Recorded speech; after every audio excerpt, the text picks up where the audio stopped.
Olá, tudo bem? Vamos identificar nossa aula? Sociologia, aula 3 e 4, turmas segundo e terceiros anos. Perfeito? Tema da nossa aula hoje: poder, dominação e controle social. É isso? Na visão de Max Weber, um dos pais da sociologia, né? A sociologia, assim, a gente sempre trabalha com a ideia de três pais, né? Que é o quê? Que é o Max Weber, que é o Emile Durkheim e Karl Marx, né? Apesar que é o fundador do nome sociologia, né, Augusto Comte, ele ainda não está naquela fase científica, ele está mais filosófico, né? Por isso que às vezes a gente deixa ele de lado, mas é sempre muito importante, né, citá-lo, né? Agora, o que o Max Weber afirma? Olha só, poder significa toda a probabilidade de impor a vontade numa relação social, mesmo contra resistências, seja qual for o fundamento dessa probabilidade. Então, gente, o ato de eu impor. Gente, vamos entender posição, senão como é aquela coisa raivosa, maldosa, não. Olha, o ato de tentar comandar, colocar meus desejos, tá? Isso que é a imposição que ele está falando aqui. E aí vem aquelas famosas provocações que tem na nossa matéria que é muito gostoso. Olha só. Você concorda com a afirmação de Max Weber? Por quê? Pensa. O que você entende por poder democrático, né? Pare para pensar sobre poder ideológico, poder econômico, poder político.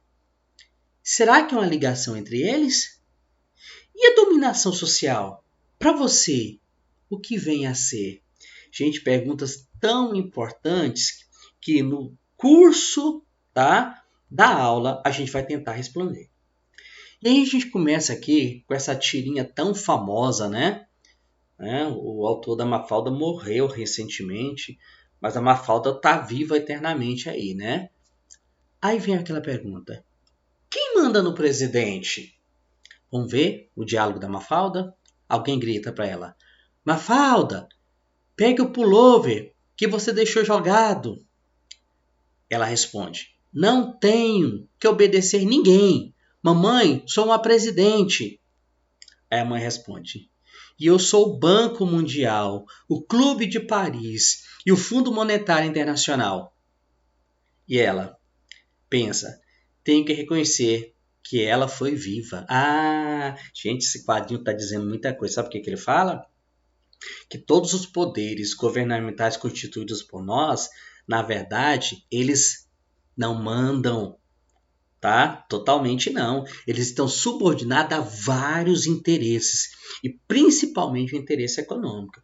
Muitas vezes um presidente não pode tomar uma decisão sem que essa decisão não seja estabelecida lá fora, no Brasil, ou aqui dentro mesmo. Eu, por exemplo, tenho uma visão muito particular, que para mim quem manda no Brasil são os bancos. Ou são as pessoas que têm dinheiro para emprestar. Não é isso? Né? Uma pessoa simples como nós não pode emprestar dinheiro ao pé da lei, mas instituições que há pessoas por trás podem cobrar juros abusivos, não é isso? E subordinar o poder político. Aí vamos explorar a trilha, vamos ver que texto maravilhoso, vamos fazer uma leitura crítica desse texto? Começa assim, né? Título, o poder, ou seja, eu consegui determinar sobre outro. O Estado, que é o quê? Que é toda essa organização do nosso território, com governo, com leis. E a política. A política aqui, gente, são as relações de poder. Começando, ó. O termo poder está associado às palavras deliberar, agir, determinar, forçar, compor, mandar. Vamos pegar essa minha palavra? Poder é igual a mandar. Essas palavras estão diretamente associadas à arte de comandar, que na sua definição genérica pode ser concebido como a capacidade de alguém ou de uma instituição levar um indivíduo ou grupo de indivíduos fazer ou deixar fazer algo. O poder está presente em várias esferas de atuação da sociedade, na família, com rara exceção. O poder é paternal ou maternal. Pai ou mãe manda, né? nas associações, por um corpo deliberativo ou um presidente credenciado para defender os seus associados, numa sociedade empresarial. Um dono ou um colegiado dirigido por um executivo que define estratégias e comanda o seu corpo funcional.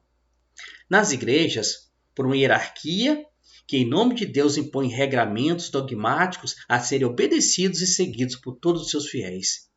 Em um partido político, pelo seu diretório ou comandante supremo, e nos estados por várias formas de governos. Enfim, onde existirem humanos reunidos, em raríssimos casos, o fator poder, conforme o conceito acima descrito, sempre fará presente para ordenar e harmonizar a convivência coletiva. A política, especialmente no Brasil, tem sido vilipendiada. O desprezo por essa atividade humana é tamanho que, quando alguém se propõe a debater ou simplesmente mencionar a política como algo inerente ao convívio humano, é vítima no mínimo de olhares. O que ele quer dizer? Aqui no Brasil, a gente não entende as relações de poder. Como a gente não entende, a gente deixa ela para lá. E outra coisa, a política é extremamente importante. Porque é a partir da política que a gente pode ter um certo controle sobre o que é poder. Só que as pessoas têm um desprezo tremendo do poder, perdão-me, da política, por conta da politicagem, porque muita gente tira proveito dela. E as pessoas que mais incentivam que você e eu não gostemos de política são as pessoas que praticam a má política. Daí, gente, por isso que nós somos um país da concentração de renda, do preconceitos, não é isso? Né? Do desemprego, da falta de um Estado que olhe mais para as pessoas, né? Mais pobres, por exemplo. Por quê? Porque a gente não entende o que a gente acabou de ver nesse texto. Existe no ser humano, gente, organizações, e as organizações são formas de poderes. E como é que a gente controla essas formas de poderes? Aí que está o problema, ó. Nós vivemos num mundo que quem controla eles são quem tem riqueza. São as grandes empresas, os grandes bancos. E a vontade popular, na verdade, fica deixada de lado. Mas não é isso que as constituições dizem. Não é isso que nossas leis dizem. Ou seja, nossas leis, no fundo, elas estão disfarçando o que? A realidade que está por trás. Que não se tem um país pensando na sua população, mas para algumas pessoas dessa sociedade. Perfeito? E aí, gente, ó, vem essa pergunta, né? Já que você compreendeu que a divisão do poder é importante para a manutenção de um Estado democrático, você aprendeu isso? Pois é, gente. Por que eu preciso dividir o poder? O poder, gente, pega o Brasil. Nós temos o poder executivo, legislativo e judiciário. Se a gente não fizer isso, uma pessoa faz o que bem quiser se ela estiver no poder. Houve uma época que foi assim, a época dos grandes reis. Eles faziam o que eles bem quisessem. Eles só se aconselhavam com as pessoas que estavam próximas dele para tomar decisões. E o resto da população? Ninguém era ouvido. Imagina o Brasil desse jeito? Ou vocês acham que o Brasil é assim? A gente está num governo muito polêmico, o governo do Jair Bolsonaro, do presidente Jair Bolsonaro. E é polêmico por quê? Porque o Jair Bolsonaro, pelo menos no discurso, ele tenta quebrar essa regra, tá? E tenta se impor como soberano. Ele é podado por quem? Pelo Congresso Nacional, ele é podado pelo Supremo Tribunal Federal, ele é podado por movimentos populares. Por quê? Porque o Brasil não é uma autocracia, não é uma pessoa que governa, que manda, tem poderes plenos. Até o presidente, ele precisa cumprir leis. Então, gente, ó, por isso você precisa regular quem está no poder. Porque senão isso acaba em ditadura, onde ninguém tem direito e só um manda. E quando um manda, gente, ó, sozinho, significa que a tendência dele é privilegiar os deles e desprezar os demais. Pensem, olha como é importante a relação de poder. Perfeito?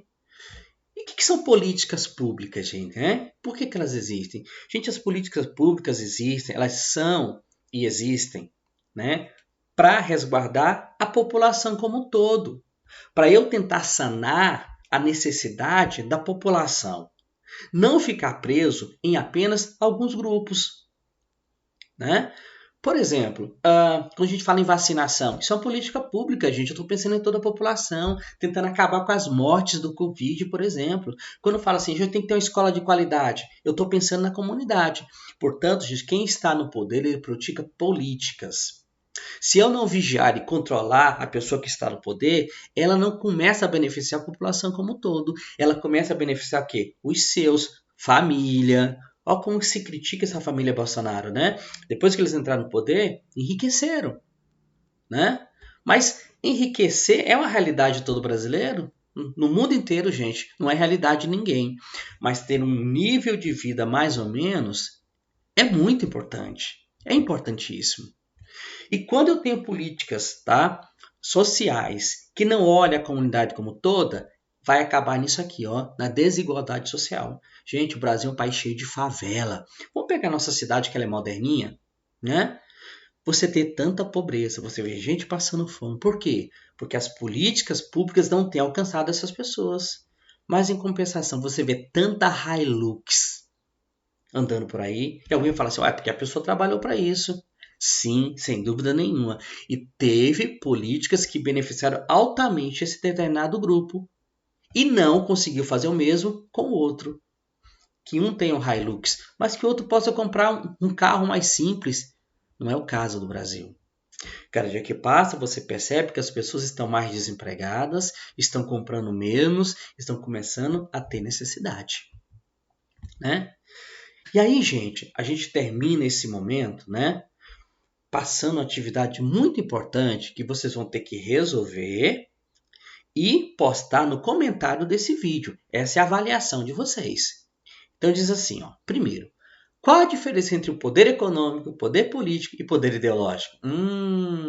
Lembra das palavras do professor e a leitura dos nossos textozinhos, né? Inclusive está tudo aqui nesse slide, né?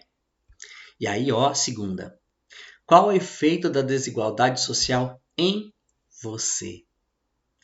Eu espero que você tenha, a partir dessa aula, tenha tido mais consciência do que é política, do que é poder, e tente interferir nesse processo. Perfeito? Espero que tenham gostado.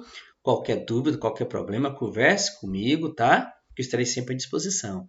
E não se esqueçam, tá? Essa atividade vai ser postada no YouTube e nos comentários é que eu vou responder esses exercícios. Obrigado e dias melhores virão. Um abraço.